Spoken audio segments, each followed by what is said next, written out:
Hey, Truth Seekers, welcome back. Zach here. I also want to share this story courtesy of MSNBC on Lawrence O'Donnell. He had on a guest news reporter named Janelle Richards. This reminds me of September 11th, how many media insiders they interviewed at first for the original details of what went on. Same formula, 14 years later. Let's look at Janelle Richards, though, real quick, Truth Seeker. I just did a video on Hillary Clinton, the Time magazine that said she's the perfect age to run. Perfect equals 73. Hillary Clinton equals 73. She's 67 years old. This Janelle Richards has a name gematria of 67. Her name also has a 44 last name having to do with kill. This accident killed 5 people, unfortunately, if it's true. I suspect it's not, but I'm not certain. I want to point out, True Seeker, the word female sums to 67 in Jewish gematria. Let's just watch the interview, though. So on that train when it derailed. Janelle, where are you now? I am standing. Did you catch that, True Seeker? She was on the train. So she's going to give her account of what happened. I just did a video on the mayor and how he said the whole thing was disaster, awful. Apparently, this lady was on the train and survived. So let's hear about it. Right near where the ambulances and the police cars are. So firefighters, police officers are tending to people and helping them get into the ambulance. And where were you on the train when this happened?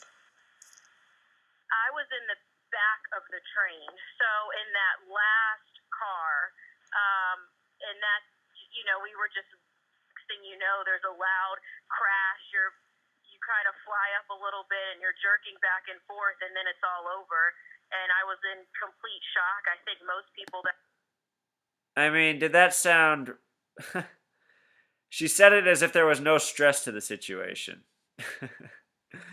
Oh boy. That were, and then once I realized what had happened and smoke started to fill the train car, my first thought and everybody's first thought, I'm guessing, was, how do we get off of this car? And that was the first thing that I heard people asking out loud. How do we get off? How do we get off of the car? So the people that were able to get up stood up, and walked to try to find an exit.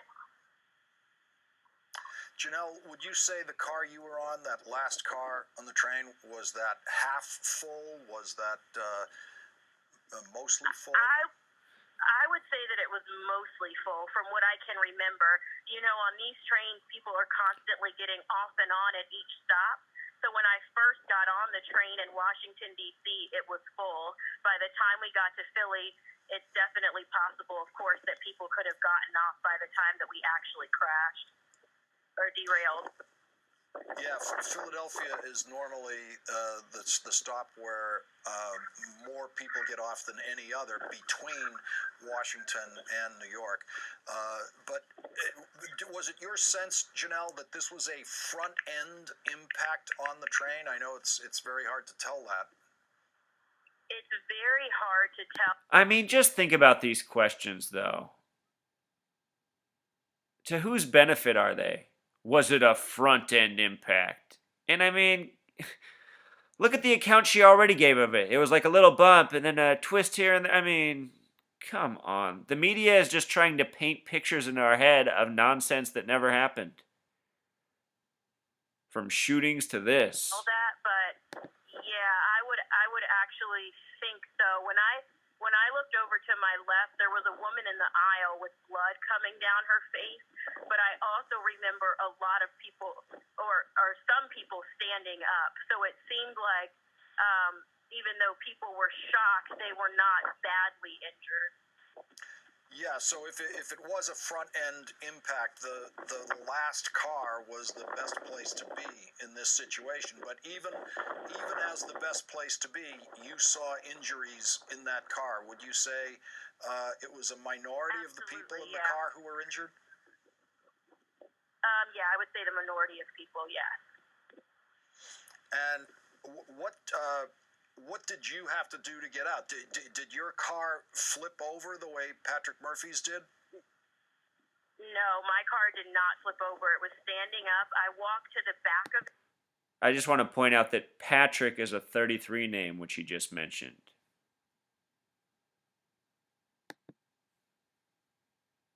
it, where I remember that there was an exit and there were a couple of people in front of me.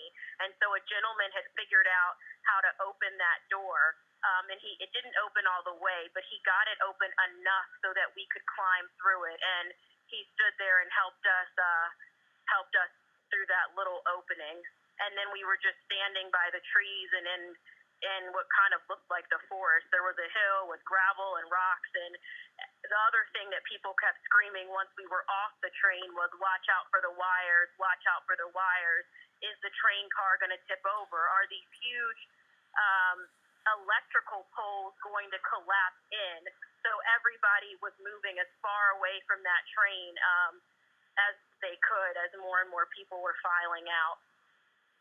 And as you were leaving the train, pretty much all of the luggage on an Amtrak train is carry-on luggage. Were people in your car, the last car, taking the time to grab all of their stuff with them, or were people rushing off, leaving some of their things on the train? I'd say it was a mixture of both. The people that I was near their bags, like my purse was right in between my feet, so I was able to pick up my bag and then walk off. And I saw another guy with a huge duffel bag that he must have had maybe very closely to him, and he just kind of put it diagonally across his body and walked off. But my guess would be that people definitely wanted to get off of that train and leave their stuff there, but some were able to grab it. And Janelle, once you were off the train and then onto the track, how much of a train track was there? Was it just a single train track? Were there two train tracks there, or multiple train tracks at that spot? I don't remember. It definitely looked like there was more than one train track, but I'm not sure. I remember it must have been someone that works for Amtrak saying, "Don't stay near the tracks, don't stay near the tracks in case another train could be coming." So it seemed like that was a thought that was like extremely scary. So again, people and myself just got, as far back as we could.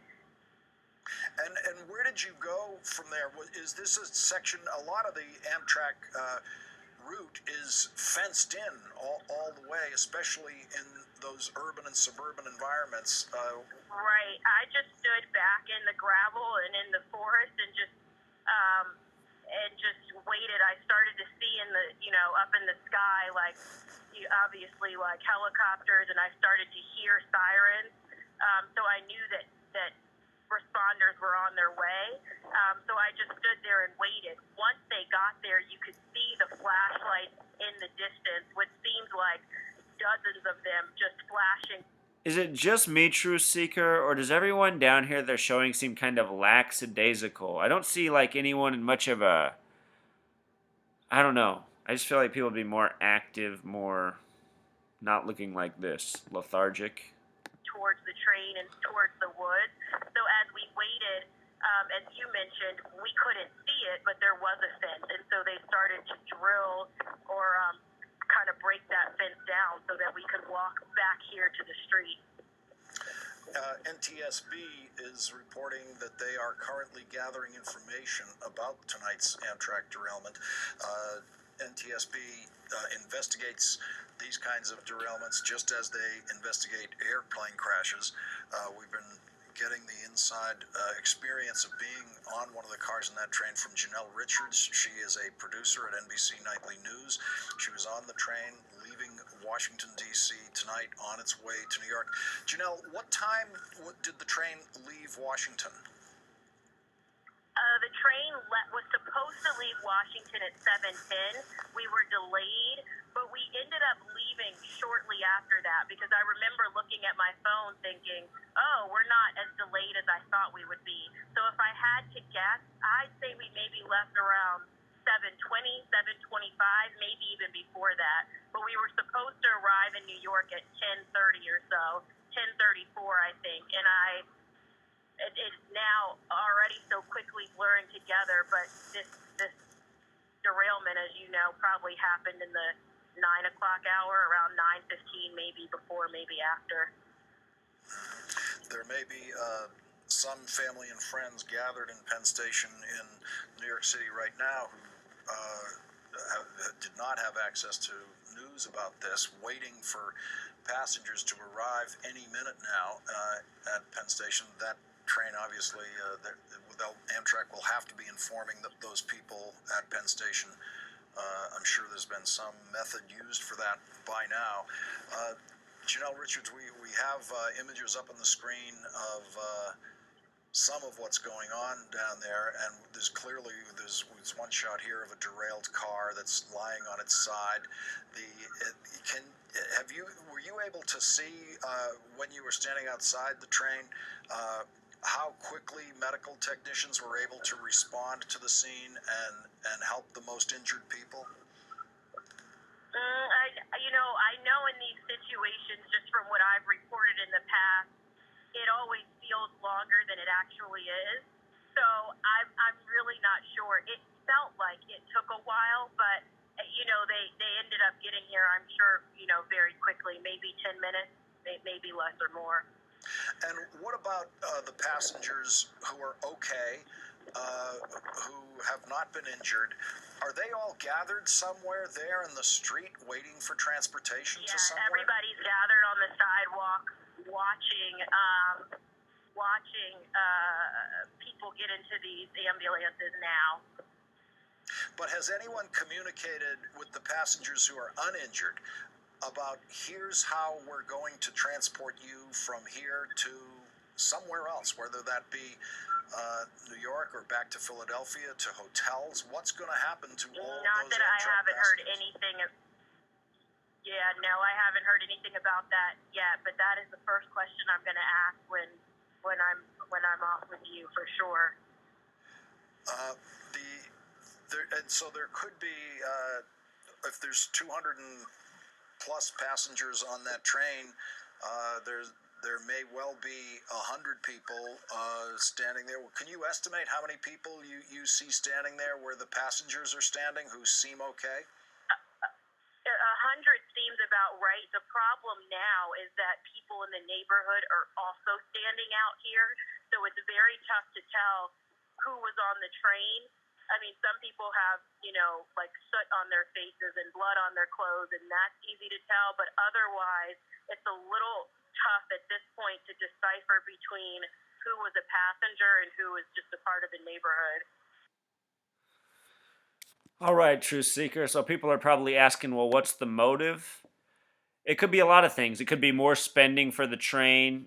David K. Johnston, a reporter for the New York Times, is constantly writing about how the trains are the least well-maintained of all of our infrastructure in the nation, need significant upgrades. So, you get a story like this. By the time election season comes around, maybe we're talking about investing heavily in train infrastructure. I hope that nobody was really hurt. I hope this was a giant scheme, another stunt.